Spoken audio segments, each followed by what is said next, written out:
UFC 321 picks.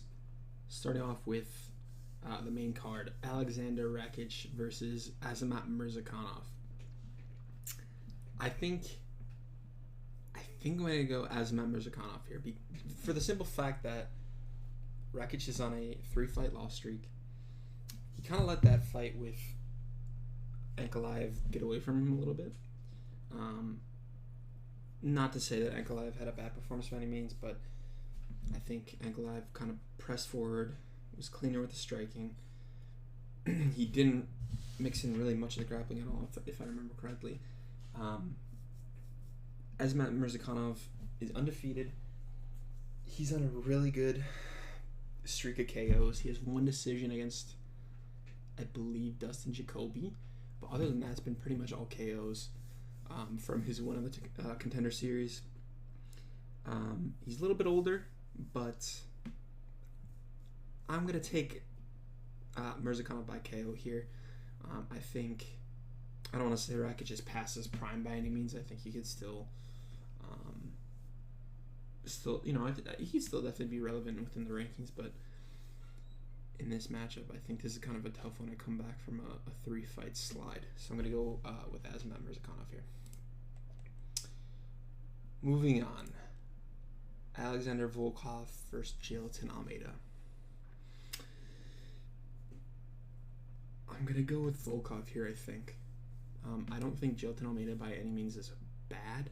I think he's actually really good. He does what he needs to do to win.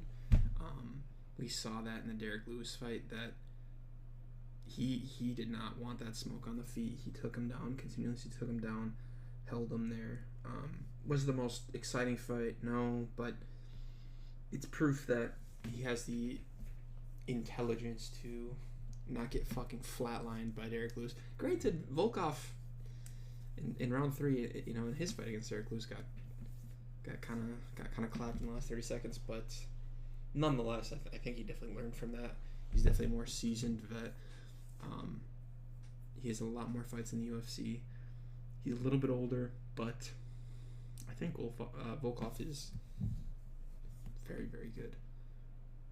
This is pretty much a title elimination bout, and I think Volkov is going to have enough to do it. I don't think he's going to get a KO here. I think it's going to be a nice decision win, but I think this will be a solid fight, and hopefully the winner, wins in a decently exciting fashion, and we have a nice face-off with Tom or Cyril to get heavyweight back in the place it needs to be.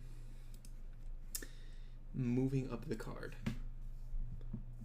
Umar versus Mario Bautista.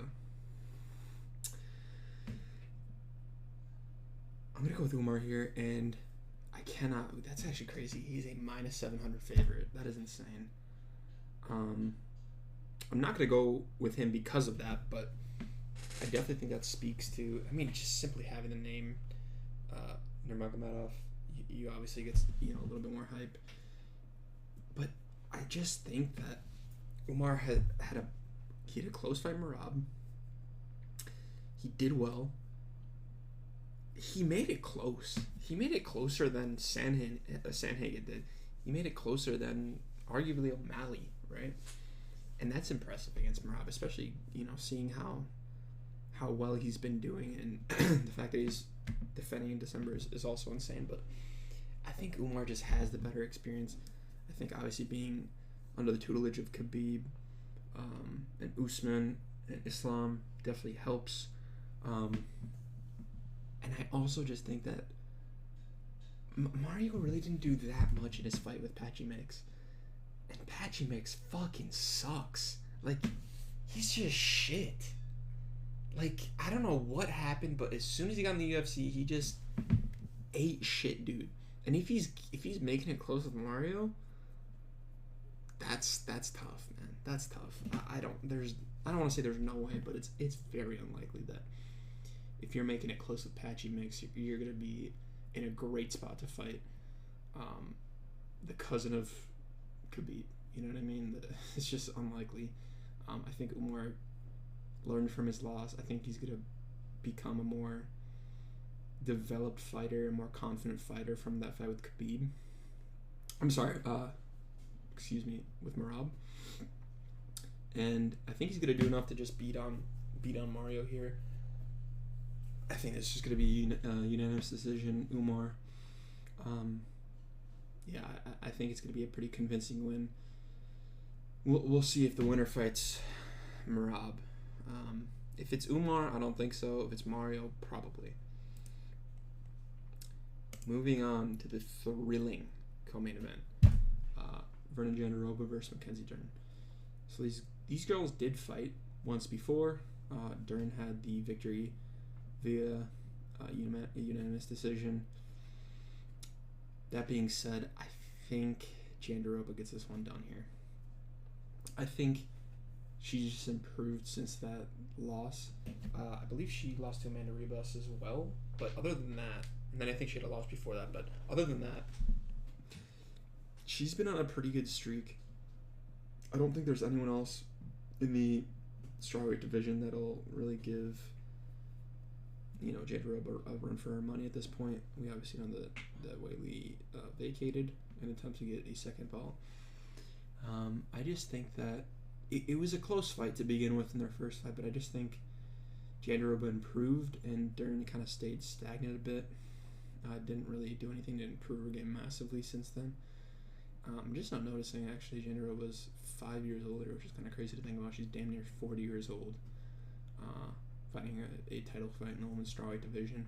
But, yeah, just simply off the fact that I think Jandiroba improved, Mackenzie didn't as much, kind of stayed in that, is just doing what works for her. Not much to say here, honestly. Very, very dull fight. Hopefully it's an exciting one, but I don't think it will be. But I think I have Jandiroba by a 49-46 decision. Finally, moving to the main event, Tom Aspinall versus Cyril Gane. I'm going to go Tom Aspinall by submission, not KO. Simply for the fact that I think he saw how easily John Jones just crumpled Cyril Gane in the first round. I think he's just going to use that to his advantage and submit Cyril Gane. I'm going to go, what submission? I'm going to say Kimura, right? I believe he caught Volkov in that, if I'm not mistaken, right? Or is it something else? Anyways, I think Tom's going to submit him instead of knock him out. I think he's... The thing is, Cyril has failed in every fight that he had to have any fight with pressure, right? Like any fight that he had pressure on him or that was anything high stakes, Cyril just fumbled the bag. We saw that versus, well, I was gonna say with Ngannou, but that was a close fight. Either way, he lost, right? According to the judges, at least he lost. We saw that with Volkov. He definitely lost that fight against Volkov. Volkov got robbed. And I don't use that term lightly, but Volkov got robbed that night, man. For whatever reason. We saw that with Jones. He just crumpled in round one and just gave up, right? Whereas I feel like Aspinall's the opposite, right? I feel like he definitely rises to the occasion. He does well under pressure. And I think he's just too smart, and he's just gonna exploit Gane's lack of grappling ability in any regard. It did improve. I'm not going to sit here and say he didn't improve on that, but to be honest with you, Tom is just a different animal. He's a fucking beast, man. And I'm really excited to have him back in the ring since the whole situation with Jones. But I'm going to go Aspinall by sub in round 2. Right. Other than that, hope it's a good card. Let's pray that Tom wins. I'll cry if he doesn't. We'll see what happens.